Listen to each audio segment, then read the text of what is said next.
What is going on, everybody? Welcome back to Driven by DN. This is Donald, and today we're going to be talking about dash cam. So I've seen in a few of my last videos, people were curious about what kind of dash cam I have and how I managed to tuck the wires around the headliner and stuff for it to be hidden and not in your way. So today we're going to be talking about all of that. So let's get started.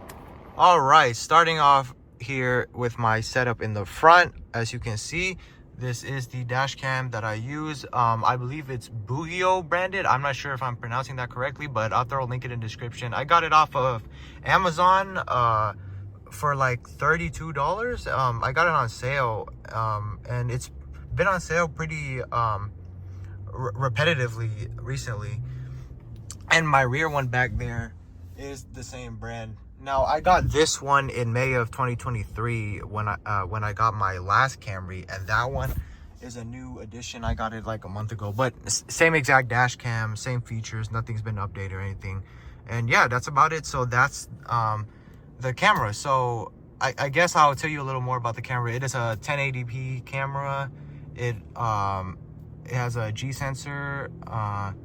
It can record like when there's motion detected if you hardwire it to the fuse box, but I didn't do that. As you can see, I just did the typical wire stuff. But yeah, it's pretty basic dash cam, but it does record pretty good quality for its price point. It's not too fancy, but it's plenty clear to show off license plates and things like that.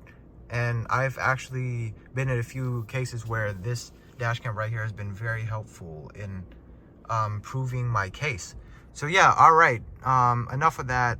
Let's talk about wiring. So as you can see, looking around my driver area, there's no wires running around or anything, and all you can see is this when it runs down from the rear view mirror. So I'm gonna walk you through how you can do something like that. So for the 2025 Camry, the cigarette port is in here. Excuse the mess here, but the cigarette port is in here. So this is where the dash cam would link up. And to make this process easier, I do recommend that you invest in a trim removal tool.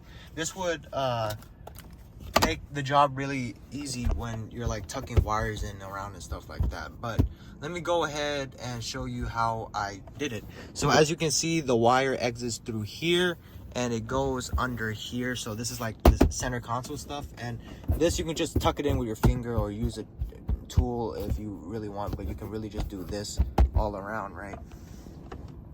Hold on, I'll be back with the flash, guys. Okay, so with the flash on, as you can see, this wire where we just were goes under here, it goes all the way down there, and then it goes under this trim right here under the glove box. So under the knee airbag, there's this trim that you can tuck the wire in, right? And then that goes under there and it goes all the way over there. And I'm gonna go over there to show you how this really works once you get over to the passenger door. So once you get over here, so like I said, right there, you see the wire? You're gonna go ahead and run it across here, and you're gonna run it across this weather molding, right? Right, all the way up, all the way up, all the way up to here. Now, here is where the trim removal tool I mentioned earlier will really help you tuck this wire in, because this is very hard. As you can see, you can barely fit a fingernail in. As you can see, the wire goes into here, right? And then wraps around. Pretty simple, right? At the end, you can see it's poking out a little bit right there. You run it along this. At this point, you're basically already finished and you're ready for the wire to drop down, right? So if you have any excess like I did, well, I didn't really have excess in this car, but on my last one I did. But anyways, if you do, just wrap it around the side mirror once or twice, and you'll have it wired just long enough to plug it into the dash cam.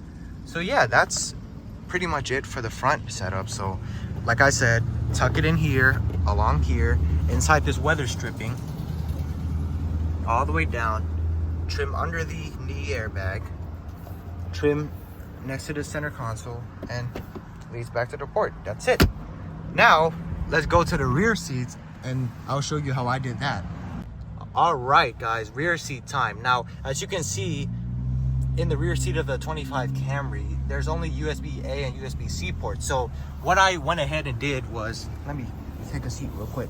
What I went ahead and did was bought an adapter so it will plug into the USB port, but it becomes a cigarette port. Now I'll also link that in the description below. I also got this one on Amazon. It was only like $8 I believe, so nothing too expensive. And so for this setup, you can see, let me, now I have to get back out to show it better. But for this setup, basically what you want to do is run that wire under the back seat, over here, all the way over here. You can see that wire pokes out a little. Then you're gonna run it along this stripping, just like the front seats, right? Until you get up to here. So it's basically exactly like the front seat. You take your trim removal tool or your hand if you don't have one, but I do really recommend using that tool. And you're gonna tuck it along this seat pillar right here. And then same process. Go over here, you tuck it. If you have some excess, as you can see, just go a little further.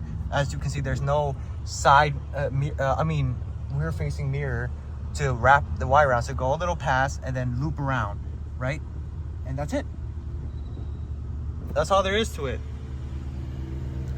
As you can see, very clean setup. Can't even tell. Back seat is completely unobstructed by wires or anything like that. And yeah, that's about it, guys. And that right there, folks, is how you wire a dash cam to hide all the wires in a car. Now, I know some cars are going to be a little different when it comes to like all the center console trim and everything, but it should be pretty universal. Most cars have a center console, have a glove box, have weather stripping on the side, and a headliner. So it should be pretty similar in most make and models. And for the back seat, that's where it gets a little tricky, since you might have an SUV. But for an SUV, some have like ports in the back and you can just line it up against like the hatch. But I'm not pretty sure how you would do that, because I've never had an SUV before. But that's what I would assume, right? Because that's how I did it with mine. But yeah, well, anyways, I hope you found this video helpful. And if you did, please leave a like and consider subscribing. It will be greatly appreciated, and it will help me grow my channel a lot.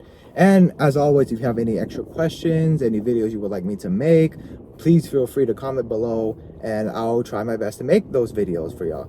Well, again, guys, thank you so much for watching. I really hope I gave y'all some good advice today, and please like and subscribe. Peace.